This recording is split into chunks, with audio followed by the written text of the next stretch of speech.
오늘 우리에게 주신 하나님의 말씀은 마태복음 1장 18절에서 25절의 말씀입니다.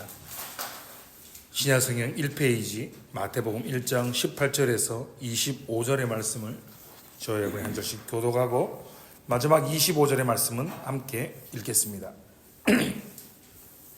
18절입니다. 예수 그리스도의 나심은 이러하니라. 그의 어머니 마리아가 요셉과 약혼하고 동거하기 전에 성령으로 잉태된 것이 나타났더니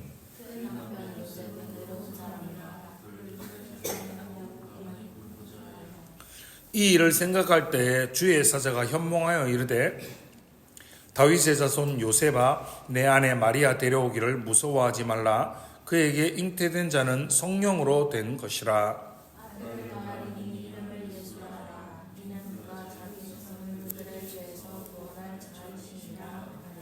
이 모든 일이 된 것은 주께서 선지자로 하신 말씀을 이루려 하심이니 이르시되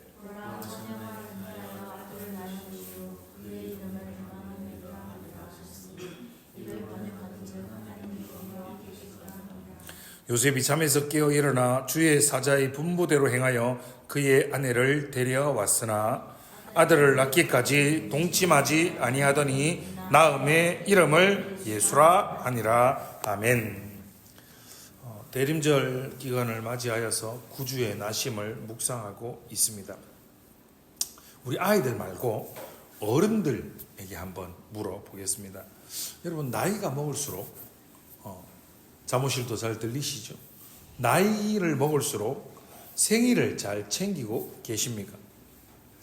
나이를 먹을수록 조금 덜 챙기게 되는 것이 있는데 그게 바로 생일상이라고 합니다. 어린일 때는 어땠습니까? 생일이 언제이다. 생일을 챙겨라. 내 생일에는 뭐를 받고 싶다.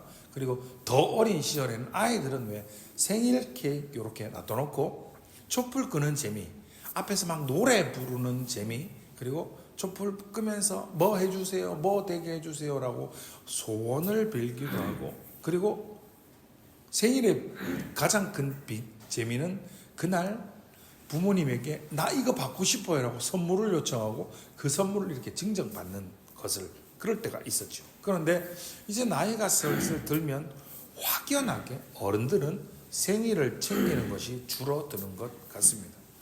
그럼 이렇게 다시 한번 물어보겠습니다. 여러분, 생일을 맞은 사람에게 선물을 주는 날입니까? 아니면 생일을 축하해 주는 사람이 선물을 받는 날입니까?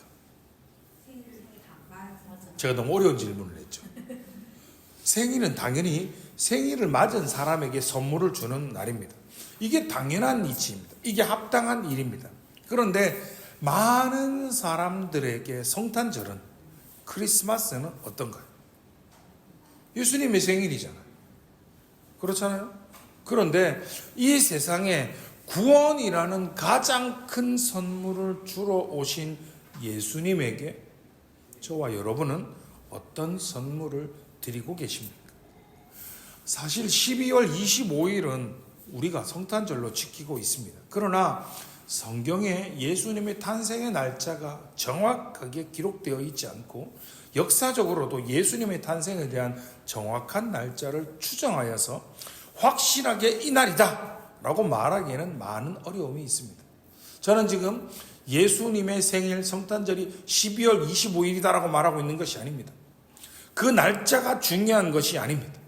우리가 기념해야 하는 것은 12월 25일이라는 그 날짜 자체가 아니라 예수님께서 이 땅에 오신 사건, 하나님이신 그분이, 하나님과 동등하신 그분이 낮고 낮은 이 땅에 육신의 몸을 입고 이 땅에 오신 그 사건 자체가 중요하다라는 겁니다. 이 땅에 오신 예수님을 기념하기보다는 연말연시를 맞이하여서 연인들끼리 선물을 주고 받습니다. 요즘은 거리를 다니면 캐롤이 잘 울려 퍼지지 않습니다. 저희가 어렸을 때 좀 이제 많이 들었던, 많이 불렀던 캐롤 중에 이 시즌이 되면 많이 불리는 곡들이 있었습니다. 어린 시절이었죠. 이런 곡들이 있었습니다. 울면 안 돼, 울면 안 돼. 산타 할아버지는 우는 애들에게 선물을 안 주신대. 저만 이 노래를 듣던 세대이십니까? 저랑 세대가 많이 다르신가 봅니다.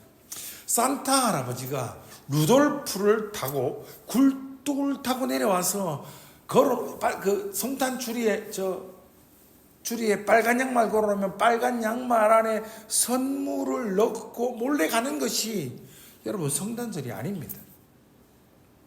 제가 어린 시절보다는 확연히 산타크로스에 대한 이미지는 이제 좀 많이 퇴색해진 것 같지만 말입니다. 여러분 어떻습니까? 성탄절은 예수님께 참 감사하면서도 한편으로는 참 예수님께 죄송한 날이 아닐까요? 죄인인 저와 여러분을 우리를 구원하시기 위해 삼위일체의 제2위 되시는 하나님께서 이 낮고 낮은 땅 위에 임하신 날이기에 우리는 참 고마우면서 우리는 참 감사하면서도 죄송하고 송구스러운 날이 사실은 성탄절의 참된 의미라고 할 수 있습니다. 사랑하는 성도 여러분, 말씀을 통해 참된 성탄의 의미를 깨닫고 하나님께 감사와 찬양과 영광을 올려드리는 복된 삶을 살아가시는 사랑하는 성도님들 되시기를 주님의 이름으로 축원합니다. 오늘 본문 18절의 말씀입니다. 자, 오늘 본문 18절의 말씀을 다시 한번 읽어보겠습니다. 시작. 예수 그리스도의 그의 어머니 마리아가 요셉과 약혼하고 동거하기 전에 성령으로 잉태된 것이 나타났더니 아멘. 여기서 나심이라는 헬라어 단어는 우리가 잘 알고 있는 대로 여러분 게네시스라는 단어입니다. 이 단어를 우리가 흔히 어떻게 읽죠? 영어로는 제네시스라고 읽는 단어입니다. 기원이고 근원이다라는 단어이죠. 무슨 말이냐면 예수 그리스도 안에서 그리스도의 나심으로 인해서 새로운 기원, 새로운 근원이 시작되고 있다라는 겁니다. 세상을 말씀으로 창조하시던 삼위일체 하나님께서 새로운 시작을, 새로운 근원을 시작하신 것입니다. 여러분, 첫사람 아담의 시작을 한번 생각해 보십시오.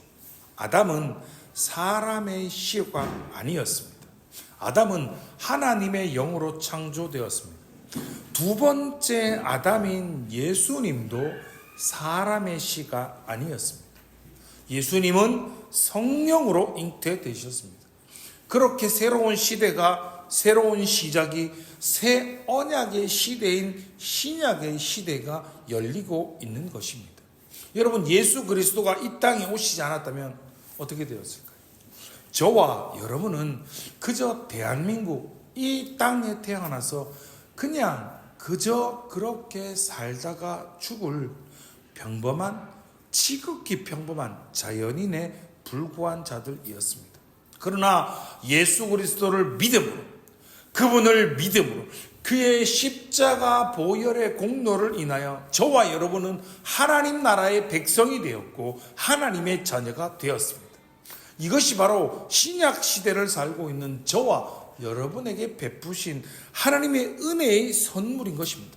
오늘 본문을 다시 보십시오. 예수 그리스도를 통해서 새로운 시대가 시작될 수 있도록 마리아, 그는 자신의 전부를 하나님께 내어드렸습니다. 여러분, 이게 무슨 말인가 하면 마리아라는 여자가 요셉과 약혼을 했습니다. 오늘 보면 19절을 보십시오. 약혼자인데 19절에는 그의 남편 요셉이라고 표현합니다. 그리고 이어지는 20절을 보십시오. 내 아내 마리아라고 부르고 있습니다. 자, 당시에는 약혼을 하면 법적으로, 관습적으로 부부라고 생각했습니다. 그러다가 간혹 약혼이 깨지면, 원래 약혼은 깨지면 그냥 파혼이지 않습니까? 그런데 이 시대는 파혼이 아니라 이혼한 것으로 여겨서 여인에게 이혼 증서를 써 주었습니다. 약혼식을 하고 결혼식을 올리기 전에 혹 남편이 죽으면 약혼한 그 여인을 과부라고 불렀습니다.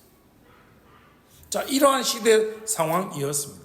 그런데 마리아는 하나님의 일에 자신을 드렸습니다.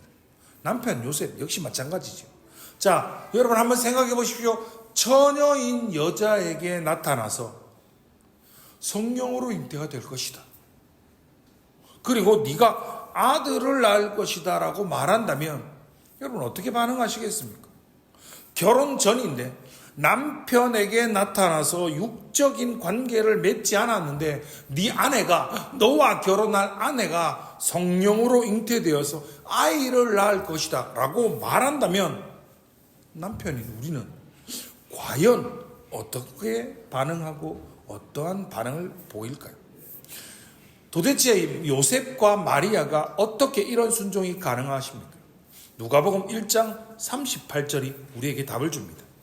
마리아가 이르되 주의 여종이오니 말씀대로 내게 이루어지이다 하매 천사가 떠나가니라. 아멘. 여러분, 마리아의 놀라운 순종은 무엇입니까? 죄송합니다. 하나님 앞에서 자신의 정체성, 자신이 누구인지 알았기에 가능한 일입니다. 그녀는 자신을 주의 여종으로 여기고 말씀에 순종한 것입니다. 그녀는 진정한 하나님의 종이었던 것이죠. 저와 여러분은 어떻습니까? 여러분, 우리는 이렇게 고백하죠. 하나님의 종입니다. 주님, 당신이 우리의 주인이십니다 라고 말입니다. 그러나 우리의 삶 속에서 순간순간 하나님의 말씀이, 하나님의 놀라운 역사들이 나의 삶을 통해 이루어질 수 있도록 마리아처럼, 그리고 요셉처럼 우리의 자신을 온전히 희생하며 내어주지, 하나님께 주인이신 그분에게 내어드리지 못할 때가 너무나 많지 않습니까? 온갖 이유를 대며 불순종하지 않습니까? 하나님, 제가 지금 이 문제만 해결되면 하겠습니다. 하나님, 우리 자녀가 이제 대학에 입학해야 될 때니까 대학만 보내주시면, 우리 딸이 다 커서, 우리 아들이 다 커서 시집만 간다면, 하나님, 우리 아이들 좋은 직장 취업만 시키고 나면 하나님 그때 순종하겠습니다. 하나님, 지금 내 상황, 지금 내 여건이 말도 안 되는 바닥인 거, 이런 거 너무 잘 아시지 않습니까? 이 문제만 잘 수습되면, 이 문제만 마무리되면 순종하겠습니다. 내가 교회를 위해서 헌신하겠습니다. 내가 헌금도 더 열심히 하겠습니다라는 등의 이유를 만들고 명분을 스스로 만들어서 내세우며 나 자신을 스스로 정당화하는 것이 저와 여러분의, 우리들의 연약한 모습 아닙니까? 그러나 본문에 나타나는 마리아는 무엇라 말합니까? 그저 주의 여종이오니라는 말 한마디로 자신의 삶 전부를 드립니다. 결혼 전에 임신을 하였던 사실이 발각되면 여러분 돌로 맞아 죽을 상황, 그리고 약혼한 요셉으로부터 파혼을 당할지도 모른다는 당시의 시대적인 상황들, 이 모든 것들이 마리아에게는, 그리고 요셉에게는 주의 말씀보다 결코 선행되어서 고려되어지고 생각되어져야 되는 요소들이 아니었던 것입니다. 마리아는 자신의 신분이 하나님의 종임을 망각하지 않았고 그것을 기억하고 순종했다라는 것이죠.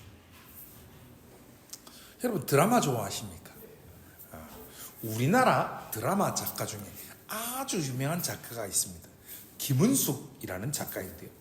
그가 쓴 유명한 드라마 중에 도깨비라는 드라마가 있습니다. 공유와 김고은이 주연한 드라마인데요. 그 드라마 가운데 이런 대사가 있습니다. 도깨비인 공유를 모시는 유신우 회장이라는 사람이 있는데 그가 죽기 전에 이런 유언을 남깁니다. 어느 날에 김과 성에 믿을 신을 쓰시는 분이 찾아와 내 것을 찾으러 왔다 하시거든 드려라. 내가 남긴 모든 것이 그분의 것이다 라는 대사가 있습니다. 무슨 말입니까? 여러분, 종은 종일 뿐입니다. 도깨비인 공유를 모시는 그 큰 그룹의 회장은 그의 마지막 유언에 김신이라는 자기가 주인으로 모시는 그분이 찾아와서 그분의 것을 달라고 말하면 남긴 모든 것을 그분에게 드려라.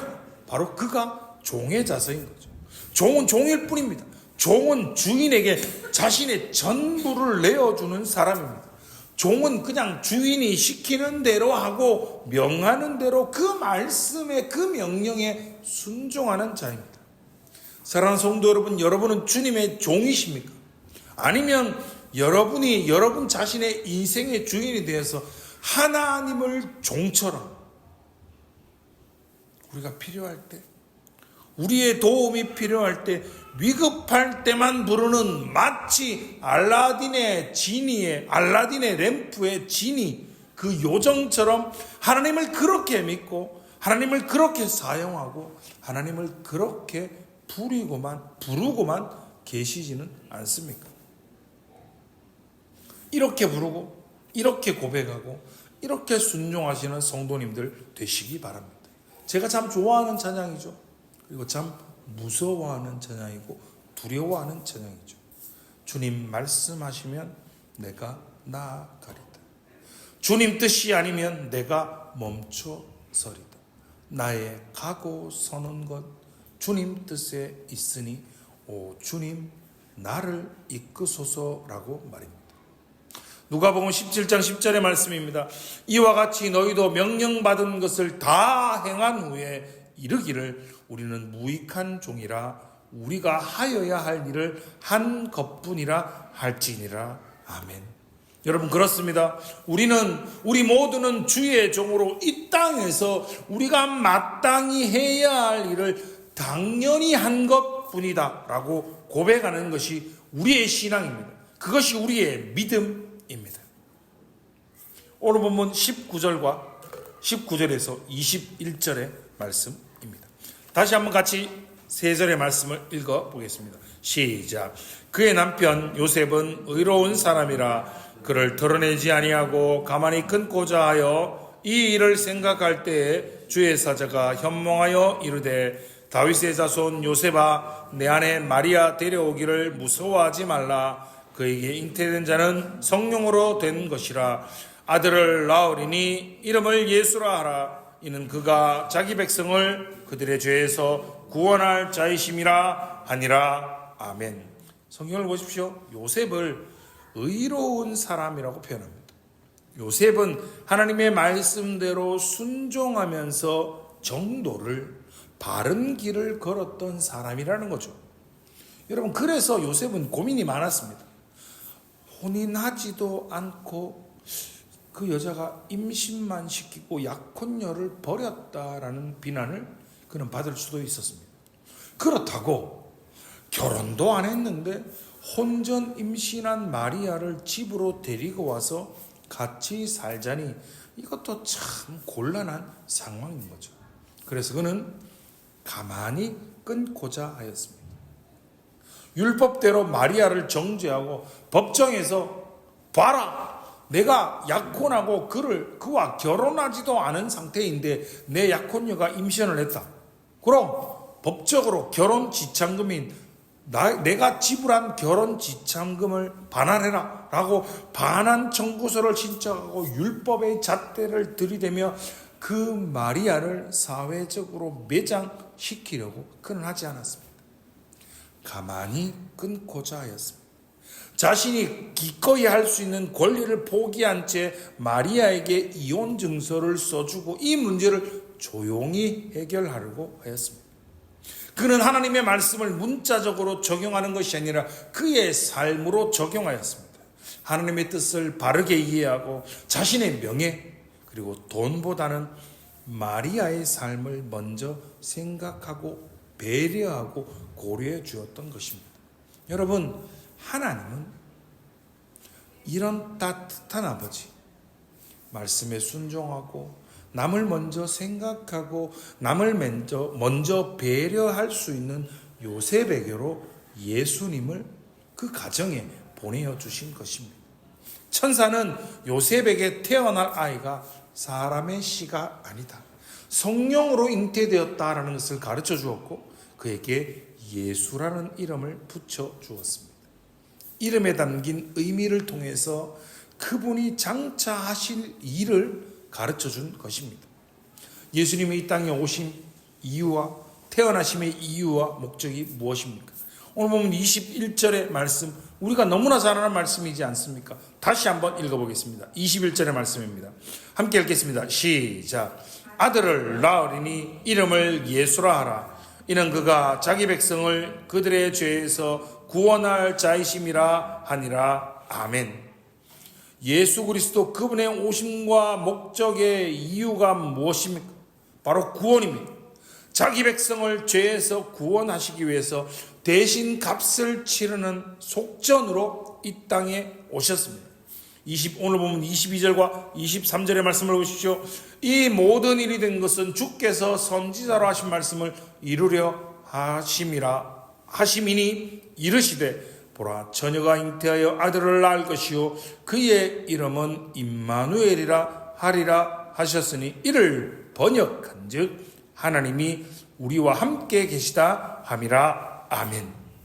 이 말씀은 무엇입니까? 이 모든 역사가 즉흥적으로 일어난 일이 아니라는 겁니다. 하나님께서 구약의 선지자들을 통해 약속하신 언약의 말씀을 이루신 것입니다. 여러분, 예수 그리스도의 복음은 단지 예수님과 제자들이 함께 모여서 공부하고 연구해서 만들어진 것이 아닙니다. 하나님께서 선지자들을 통해서 구약의 성경에 예언하신 말씀이 그대로 성취된 것이라는 겁니다.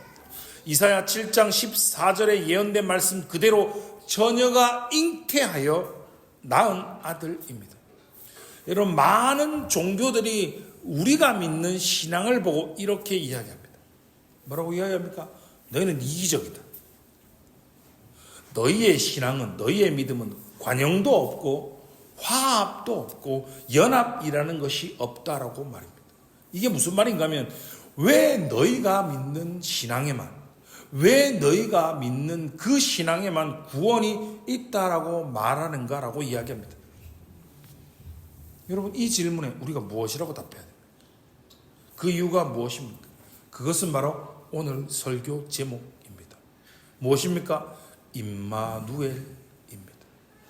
여러분, 죄인인 인간을 구원하려면 그 신에게는 초월성과 내재성이 공존해야 됩니다. 우주보다 큰 초월성이 없다면 그 신이 인간의 죄의 문제, 구원의 문제를 해결할 수 없습니다. 많은 종교의 창시자들에게는 뭐가 없습니까? 초월성이 없습니다. 그는 똑같이 고작 우리와 똑같은 피조물입니다. 고작 우리와 똑같은 피조물들이 구원을 베풀 능력이 없습니다. 그들은 모두 죽었습니다. 그리고 다시 살아나지 못합니다. 초월할 수 없습니다. 아무리 애를 쓰고 발버둥 쳐도 겨우 자기 자신 한 명도 구원할 수 없을 정도의 그 피조물이, 아니 자기 자신도 구원 못하면서 누구를 도대체 구원한다는 말입니까? 그것이 바로 초월성입니다. 내재성은 무엇입니까? 많은 종교들에서 자신들의 신이 초월성을 가졌다라고 이야기합니다. 그러나 그들 신들 중에는 내재성이 존재하지 않습니다. 다르게 표현하면 그 누구도, 그 어떠한 신들도 자신의 백성을 구원하기 위해서 이 땅에 내려오지 않습니다. 즉 다른 모두의 신앙과 종교들을 한마디로 표현하면 자력 구원입니다. 스스로 구원받는다는 겁니다. 선행을 하거나 자비를 베풀거나 진리를 터득하거나 득도를 하거나 참회를 하거나 그들의 종교에서 말하는 것, 그들의 종교에서 말하는 종교적인 계명을 준수하면 자력 구원, 스스로 구원을 받을 수 있다는 것이 그들의 종교의 특징입니다. 즉 내재성이 존재하지 않는다라는 겁니다. 그러나 여러분, 저와 여러분의 신앙은 다릅니다. 우리는 자력 구원이 아닙니다. 우리를 구원하시기 위해서 하나님과 동등하신 분, 삼위일체 2위가 되시는 예수 그리스도께서 이 땅에 내려오셨습니다. 우리는 그 예수 그리스도를 구원자로 믿음으로 구원을 받습니다.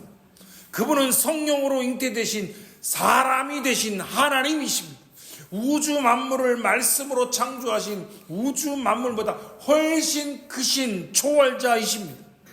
예수 그리스도 그분이 우리의 죄를 대신해서 십자가에 못 박혀 피 흘려 죽으심으로 우리를 구원하시기 위해서 이 낮고 낮은 땅 위에 내려오셨습니다. 이것이 바로 내재성입니다. 그래서 예수 그리스도 그분만이 유일한 구원자이십니다. 그분만이 길이요 진리요 생명이 되십니다. 그분을 통하지 않고는 아무도 하늘나라에 갈 수 없습니다. 아버지께로 갈 수 없습니다. 천국에 갈 수 없습니다. 그 놀라운 것을 한마디로 표현하면 바로 임마누엘입니다. 예수 그리스도가 없다면 여러분 임마누엘은 존재하지 않습니다. 그분이 우리를 초월하시고 우리와 함께 하시는 내재성 임마누엘이 없다면 우리에게는 구원도 없습니다. 사랑하는 성도 여러분, 성탄은 바로 이것입니다. 우리에게 구원을 베푸시기 위한 하나님의 놀라운 은혜, 임마누엘의 은혜를 우리에게 베푸신 것이 바로 성탄의 참된 의미인 것입니다. 하나님과 동등하신 분이 동등됨을 취하지 않고 우리에게 자신을 내어주시고 우리를 살리신 그분을 묵상하며 감사하며 하나님께 찬송과 영광과 존귀를 올려드리는 참된 성탄의 의미대로 살아가시는 복된 성도님들 되시기를 주님의 이름으로 축원합니다.